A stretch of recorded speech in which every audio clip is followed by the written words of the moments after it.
It was the end of October when I first got the job. A friend of mine had told me about an opening with a security company that monitored construction sites overnight. The pay wasn't great, but it was steady, and the hours fit my schedule. I figured it couldn't be that hard, just sitting in a half-built office building while making rounds every hour. Easy money. The site was a 20-story high-rise project on the edge of the city. During the day, it buzzed with workers, trucks, drills, and hammering. But at night, the place turned into something else entirely. By the time I arrived for my shift at 11 p.m., it was completely deserted. No voices, no machines, no traffic nearby. Just a skeleton of concrete, scaffolding, and unfinished walls stretching into the dark sky.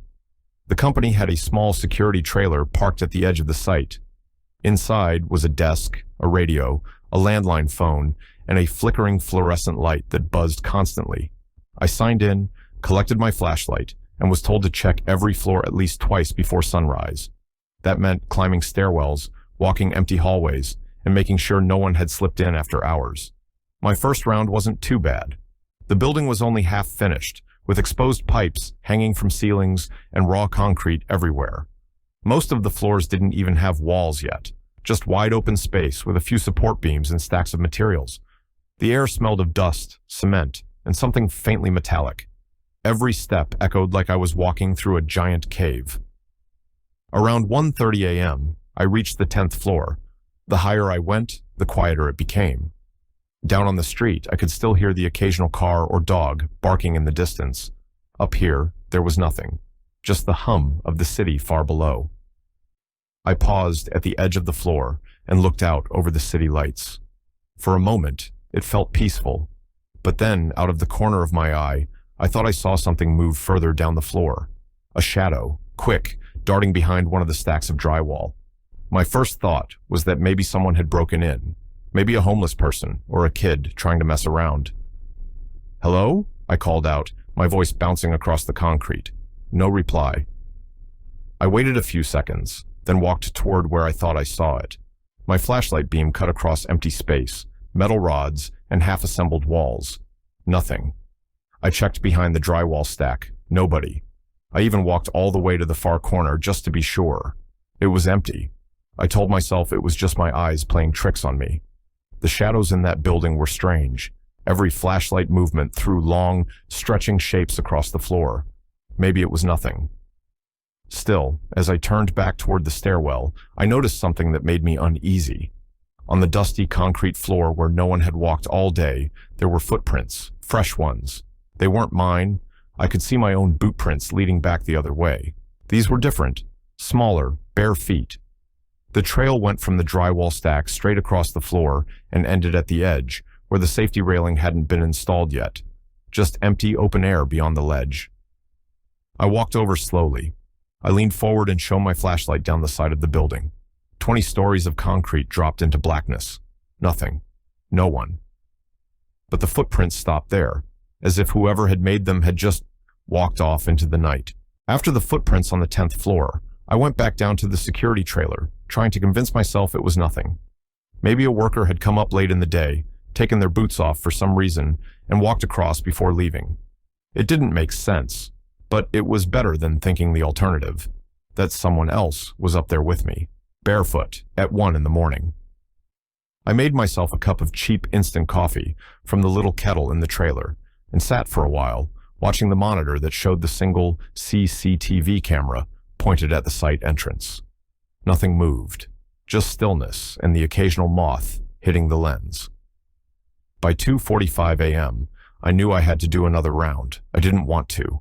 Every part of me wanted to stay in that trailer with its ugly fluorescent light, but the job required checks. If I skipped and something happened, I'd be the one blamed. So I grabbed my flashlight again and started climbing. This time I decided to check the lower levels first. Floors 1 through 5 were easy. Wide open, no walls, just stacks of concrete blocks and metal scaffolding. My footsteps echoed, and occasionally the sound of dripping water came from the pipes overhead. When I got to the 6th floor, I noticed something strange. There were tools scattered on the ground, hammers, wrenches, a roll of wire, like someone had left in the middle of work. That wasn't unusual in itself, but the way they were arranged felt off. Not dropped, placed, lined up in a row stretching across the floor, as if someone had set them down carefully, one by one. I bent down, shining the flashlight over them. Dust had gathered on the floor everywhere else, but around these tools, the concrete looked freshly brushed, clean, as though someone had moved through recently. A chill went through me, but I forced myself to continue. I didn't want to look like a coward. On the 8th floor, it got worse. Half of that level had drywall already installed, so there were long, narrow hallways you could get lost in. The air was thicker there, almost damp, and the light from my flashlight seemed to get swallowed up by the shadows. As I walked through one hallway, I heard it. Footsteps, clear, deliberate, a few paces behind me. I spun around instantly, beam cutting down the corridor. Nothing. Just empty drywall and shadows. I stood there for a good 30 seconds, listening. My breathing was fast, too loud, but underneath it, I swore I heard a faint shuffle, not an echo of mine. Another set. "Hello?" I called again, trying to sound firm. "This is private property, you need to leave." The sound stopped. I walked slowly to the end of the hallway and peered around the corner. Nothing, just stacks of plywood leaning against a wall. That's when I noticed something scratched into the drywall, low to the ground. I crouched down and ran the flashlight over it. A single word, messy, jagged letters, as if carved by something sharp. "Stay." My mouth went dry. Workers didn't carve words into new drywall, not with nails or knives. This was recent. I backed away slowly, forcing myself not to run. The stairwell was just around the corner, but every step I took, I felt like someone was matching it silently, just out of sight. On the 9th floor, I thought I heard whispering, very faint, like voices carried through the concrete. I stopped, straining to listen. The words weren't clear, but the tone was wrong. Too soft, too close, as if the voices were just beyond the thin walls. I swept the light across the unfinished space, but there was no one there, just piles of rebar and stacks of insulation. The whispers cut off suddenly, like someone realized I was listening. By the time I reached the 10th floor again, my nerves were shot. I didn't want to look at the spot with the footprints, but my eyes went there anyway. They were still visible, faint outlines in the dust. Except this time, there were more, a second set, bigger, leading from the stairwell to the same ledge as the first ones. And just like before, they stopped at the edge. I didn't check the rest of the floor. I didn't care anymore. I turned and went straight back down the stairs, not stopping until I was inside the trailer again with the door locked behind me. I told myself I was imagining things. Construction sites made noises, metal settling, air moving through ducts. Workers left things around. Kids could have snuck in earlier, maybe. That's what I kept repeating. But when I sat down at the desk and looked at the clock, I realized something that made my skin crawl even more. It was exactly 3 a.m., and that was the same time the other guard, the one I was replacing, had quit the job a week earlier. He never told them why. The rest of that first night dragged on in silence. I stayed in the trailer, jumping at every sound, waiting for dawn. Nothing else happened, and by 7 in the morning, the workers began arriving, filling the site with the noise of machinery and chatter. I didn't tell anyone about the footprints or the word on the drywall. I didn't want to sound crazy on my first shift. By the second night, though, I already felt uneasy before even leaving my apartment. Something about going back there felt wrong. Still, I needed the job. Bills don't care about nerves. The site looked the same when I arrived. Dark, deserted, the unfinished tower looming like a shadow over the empty street. I signed in, grabbed my flashlight, and told myself tonight I'd take it floor by floor, carefully, no rushing, no letting fear get to me. The first round went smoothly until I reached the 12th floor. That level was different from the rest. Unlike the open, empty floors below, the 12th had partitions up already, forming offices and small rooms. Some doors had even been installed, though without locks yet. The place felt more like a maze than a construction site. Halfway down one hallway, I noticed a door that shouldn't have been shut. All the others were open, propped to let workers move easily. But this one was closed tight. I tried the handle. It wouldn't budge, locked, which made no sense. None of the doors had locks yet. I stepped back, shining my flashlight at it. The dust around the threshold was disturbed. It looked like someone had gone in recently and then somehow sealed it behind them. For a long moment, I stood there staring at that door, my hand damp around the flashlight. Then faintly, I heard it. From behind the door, breathing, slow, steady. I leaned closer, holding my own breath, and the sound was unmistakable. Someone, or something, was inside that unfinished office, just inches away, standing silently on the other side of the thin wooden panel. "Hello?" I said, my voice tight. "You can't be in here. This is private property." The breathing stopped. The silence that followed was worse. Then, suddenly, 3 sharp knocks from inside the room. Knock, knock, knock. Measured, deliberate, not panicked, not asking for help. Like they were answering me. I backed up fast, almost stumbling over a pile of boards. My light jittered across the hallway walls. My instincts screamed at me to run, but something about the stillness rooted me in place. I forced myself to step back toward the door. "If you don't come out, I'm calling the police," I said. My voice cracked on the last word. Nothing, just silence again. Finally, I yanked myself away and hurried back to the stairwell. I made it down to the 9th floor before realizing how hard I was shaking. I sat on the steps for several minutes, flashlight clenched in my hand, trying to get my breathing under control. When I finally calmed enough to move, I decided I'd skip the 12th floor for the rest of the night. I'd just report it in the morning and let management deal with it. But when I came back down later to do a last sweep before sunrise, I noticed something.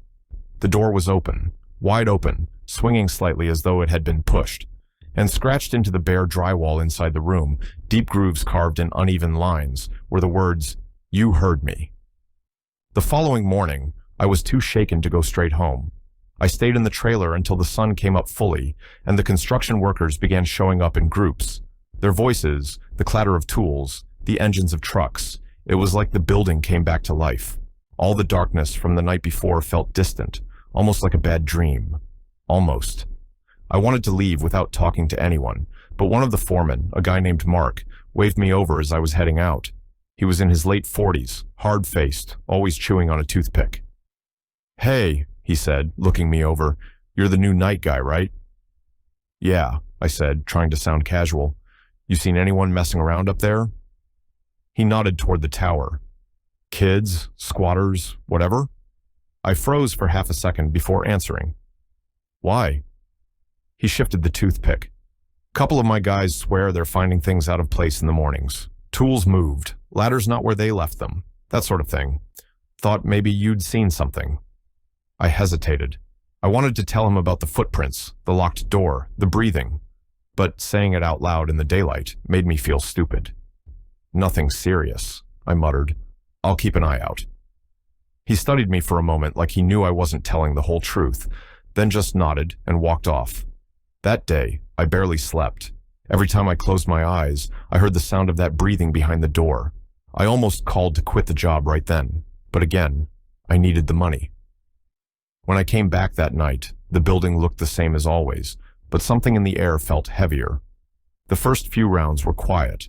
I forced myself to check the 12th floor again, half expecting the message in the drywall to be gone. It wasn't. The words, "You heard me," were still carved deep into the wall. But now, faintly beside it, there were new scratches, long vertical lines, 4 or 5 of them, dragging down the wall like claw marks. I didn't linger. I pushed through the rest of the night without incident, though I couldn't shake the feeling that I was being watched from every corner.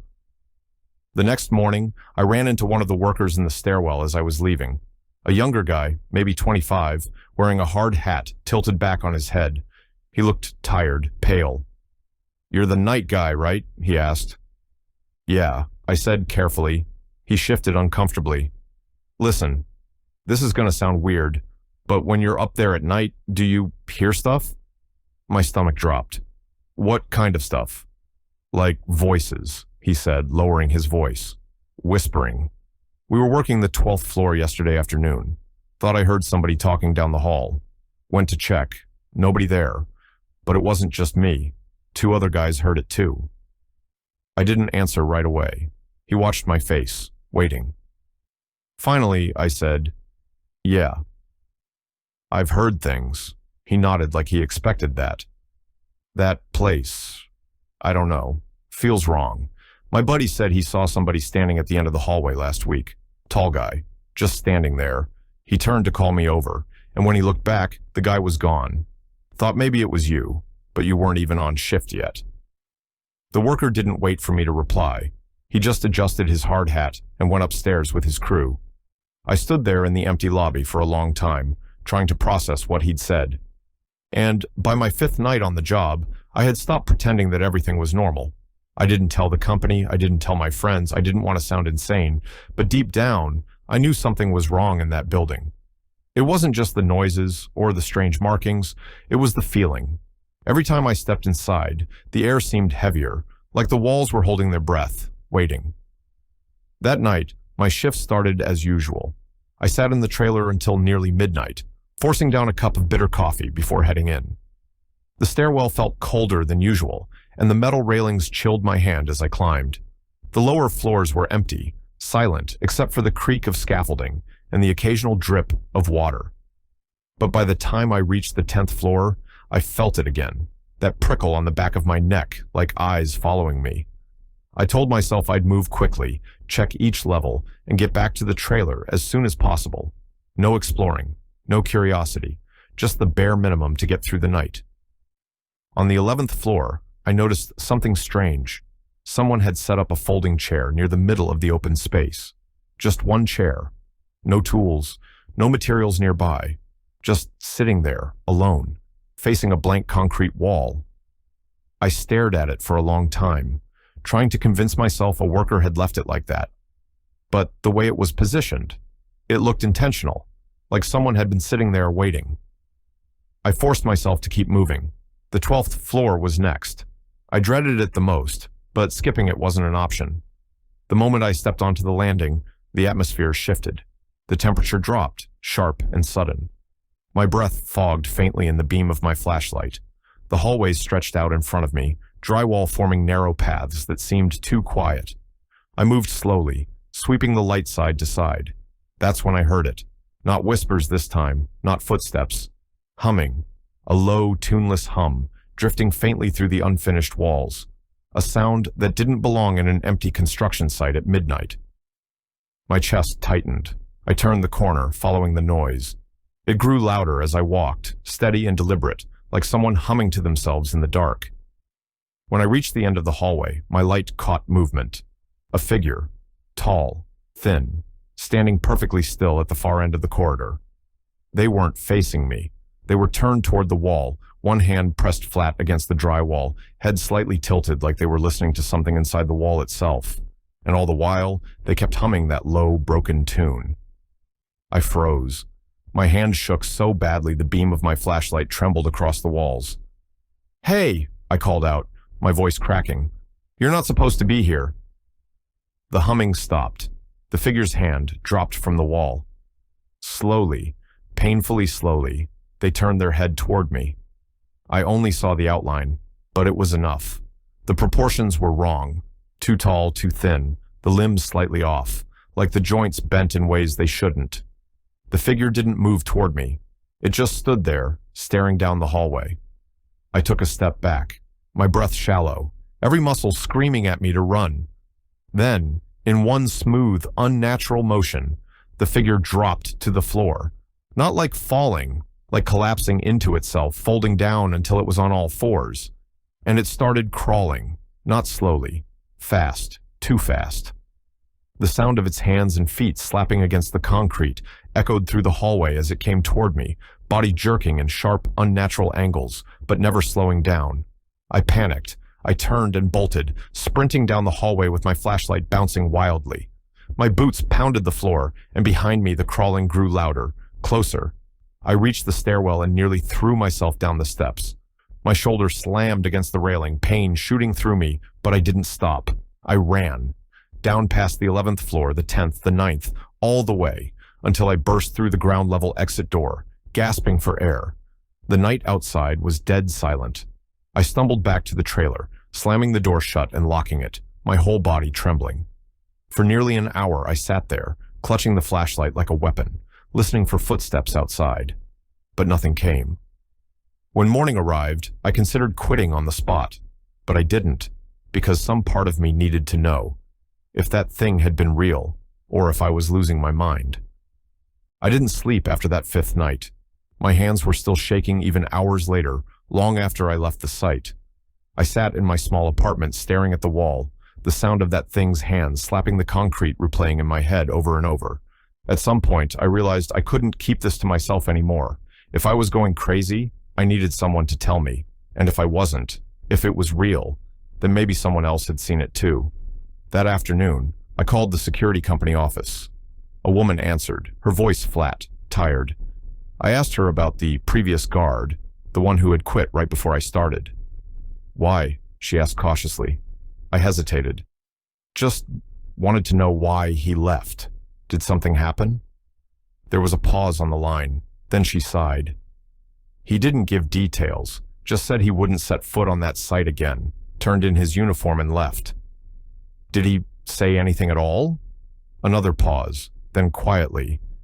He said something was in the building with him. At first he thought it was kids sneaking in, but then he said it wasn't. He wouldn't explain, just said he'd seen enough. My mouth went dry. Do you have his contact info? Not supposed to give that out, she said quickly. I almost dropped it there, but desperation pushed me. Please, look, I'm working that same site now.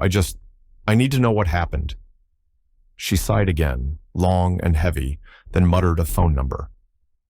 That evening, before my shift, I called it. The man who answered sounded rough, his voice low, cautious.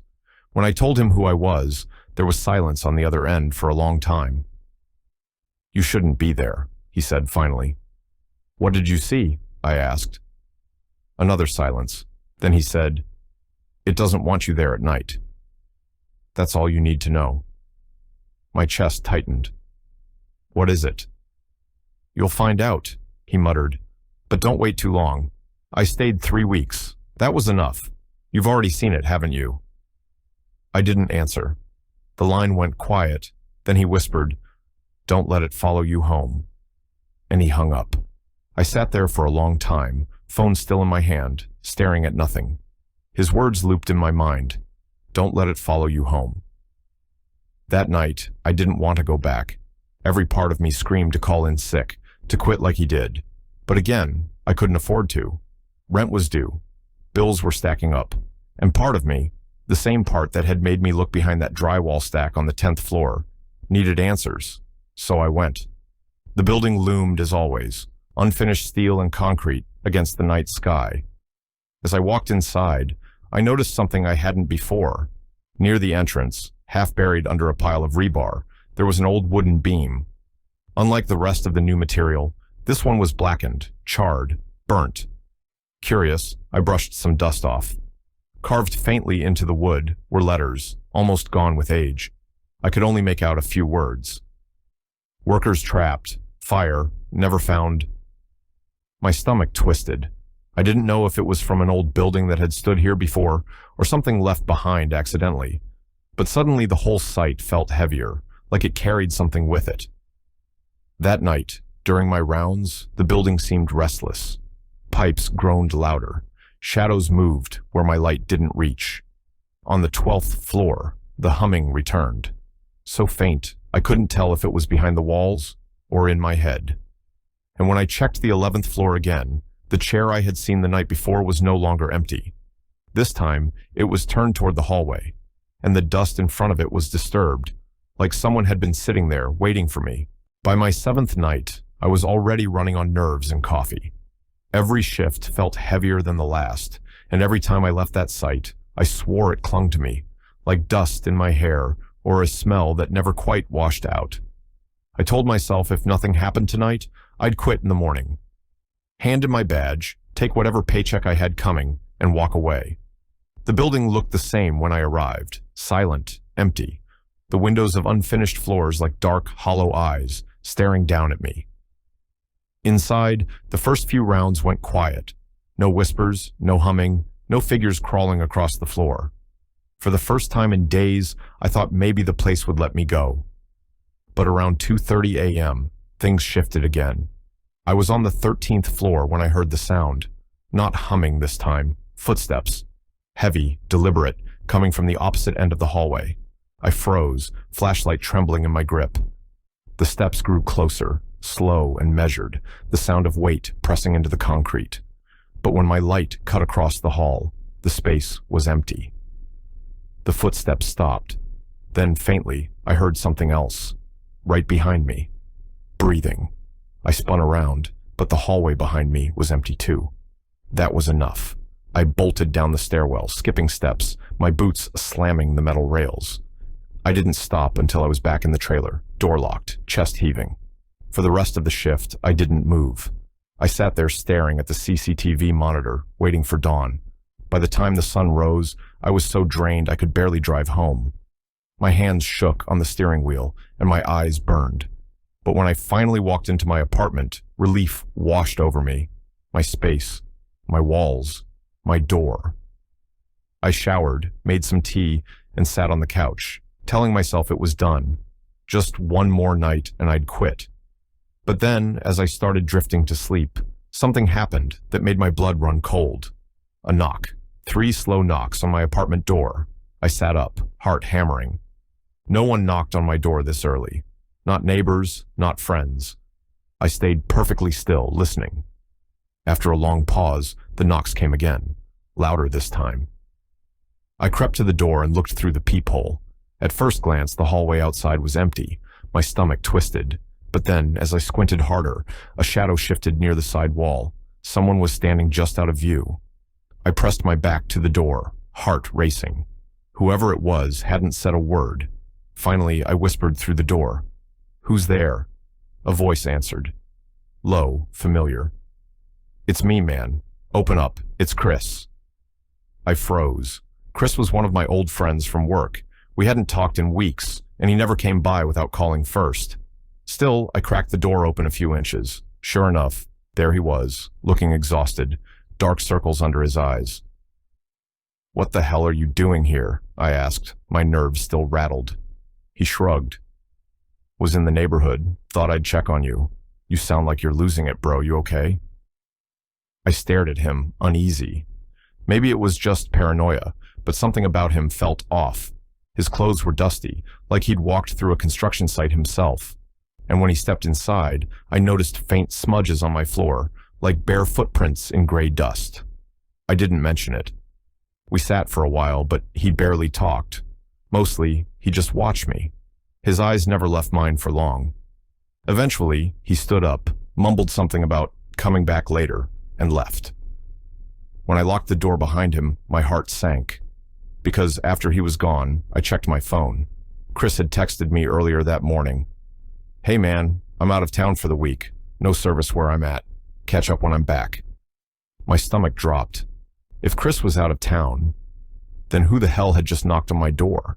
I didn't sleep that day. Not a second. Every time I closed my eyes, I saw Chris's face, or whatever it was pretending to be Chris. The way it stood in my apartment, quiet, watching me, like it wasn't interested in talking. It was studying, testing me. By noon, I'd convinced myself I was losing it. Maybe exhaustion, maybe stress. But the text on my phone was real. Chris was out of town, which meant the person at my door couldn't have been him. I kept replaying the sound of his voice in my head. It wasn't just similar, it was perfect. Every inflection, every tone, like whoever or whatever it was had practiced. By evening, I sat in my car outside the construction site, hands locked on the steering wheel, debating whether to even go in. But I needed answers, and part of me thought, if I didn't face this thing now, it would follow me everywhere. Inside, the building felt heavier. The air pressed against my chest. Even the lights in the stairwell seemed dimmer, buzzing like they were about to die. I tried to go about my rounds, but my ears caught every noise, the creak of scaffolding, the drip of water, the shift of wind through the beams. Every sound felt deliberate, like I wasn't alone. Around 1:15 a.m., it happened again. Voices, not whispers this time, clearer, familiar. I froze on the 14th floor, flashlight trembling in my hand, as the voices echoed from the far end of the hallway. At first, I thought it was 2 men talking, but when I focused harder, my blood ran cold. It was my voice. I heard myself speaking, repeating things I'd said earlier in the week.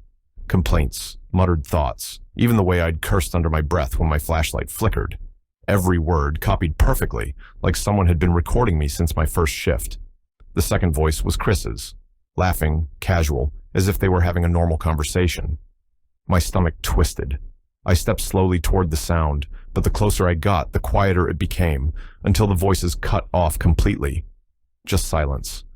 Then, from the shadows at the end of the hallway, I saw movement. A figure standing half-hidden behind a concrete pillar. "Chris?" I called, my voice cracking. The figure leaned out just enough for me to see half a face. It was his. Same eyes, same expression. But the longer I stared, the more wrong it looked. His smile stretched too wide, his skin pale like it hadn't seen the sun in weeks. Then, with a slow, jerky motion, it tilted its head, just like the figure on the street had done. I stumbled back. "Stay away from me!" I shouted. The thing didn't move at first.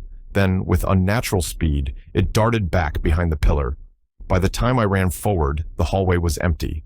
But something was left behind on the concrete. A footprint, bare, long, and pressed into a thin layer of dust. Exactly like the ones I'd seen on my apartment floor. I don't remember finishing my shift. Honestly, I don't even remember driving home. I just remember locking myself inside my apartment and pulling the blinds tight, praying for daylight. But the worst part? When I checked the mirror in my bathroom before bed, I swear, just for a second, my reflection smiled at me first. By the time the next night rolled around, I was done pretending I could handle this alone. The sleepless nights, the voices, the mirror, it was wearing me down fast. I knew if I kept this to myself, I'd either lose my mind or worse. So before heading out, I called a favor. My cousin Mark worked as a security guard at a warehouse across town. Big guy, no nonsense, didn't believe in ghost crap, as he always put it. I asked him to cover a shift with me just once, so I'd have another pair of eyes. He laughed at first, said I sounded paranoid, but he agreed. When we pulled up to the construction site just after midnight, I felt a strange relief. For the first time in days, I wasn't walking into that empty skeleton of a building alone. "Creepy place," Mark muttered, looking up at the dark tower. "Feels like it's staring down at you." Inside, the rounds started quietly. Mark kept joking around, shining his flashlight into shadows, trying to spook me. "Oh no, a scary bucket," he'd whisper, kicking aside loose debris. I laughed a little, but my nerves stayed tight. Around 2 a.m., we reached the 12th floor, the one with the locked room. I hadn't told him everything yet, just said I'd seen weird trespassers before. We were halfway down the hall when Mark stopped. "You hear that?" he asked. I froze. The sound was faint at first, but unmistakable. Footsteps, not ours. Slow, dragging, moving just ahead of us. I nodded. "That's what I've been telling you." Mark's joking attitude vanished. He straightened, flashlight aimed ahead. "Hey, site's closed. Come out where we can see you." The footsteps stopped. Silence stretched down the hallway. Mark motioned for me to follow as he walked toward the noise. My stomach twisted, but I went. When we reached the corner, we swung our flashlights around. The hallway was empty, but halfway down, the same door, the one that had been locked that first night, was shut again. Mark stepped up, tried the handle. "Locked," he muttered. "Someone's in there." He banged on it hard. "Open up, or I'm calling the cops." From inside the room, 3 knocks answered. Knock, knock, knock, exactly like before. My chest went cold. I grabbed his arm. "Don't," I whispered. "Don't push it." Mark gave me a sharp look, then shouldered against the door. It groaned, then burst inward with a crack of splintering wood. The room was empty. No windows, no other exit. Just bare drywall, exposed wiring, and shadows pooling in the corners. "Impossible," Mark muttered, shining his light across the room. That's when we heard it. A laugh, software low, coming from behind us, back in the hallway. We spun around together, lights cutting across the walls. At the far end stood a man, tall, thin, his head tilted slightly, watching. "Hey!" Mark shouted, starting forward, but the figure didn't move, didn't flinch, just stood there, smiling. My throat locked. "Don't go near it," I hissed. Mark ignored me, stepping closer. "You think this is funny, hiding in here?" The figure raised an arm slowly and pointed directly at me. That stopped Mark cold. Then, just like that, it blinked out. Not ran, not ducked. 1 second it was there, the next it was gone, swallowed by the air like smoke. Mark swore under his breath, stumbling back. His flashlight shook in his hand. What the hell was that? I didn't answer. I couldn't. My heart was pounding so hard it felt like it would tear out of my chest. We bolted down the stairwell, neither of us saying a word until we reached the trailer outside. For the first time since this started, I saw it in someone else's eyes, the fear, the disbelief cracking into something darker. Mark looked pale, sweat beading on his forehead. "You weren't lying," he finally said. "Something's in there." I nodded, but then he said something that made my stomach twist even tighter. "When it looked at you, it had your face."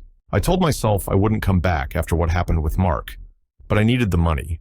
Rent, bills, everything piling up. It forced me into one more night, my last scheduled shift.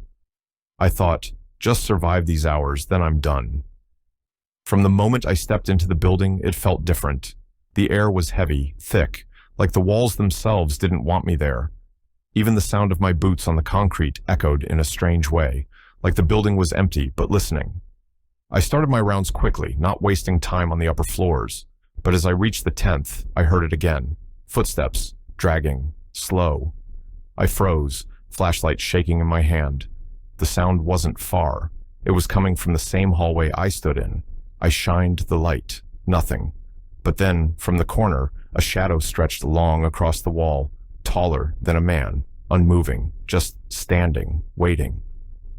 I whispered out loud, "Not tonight. Please, not tonight."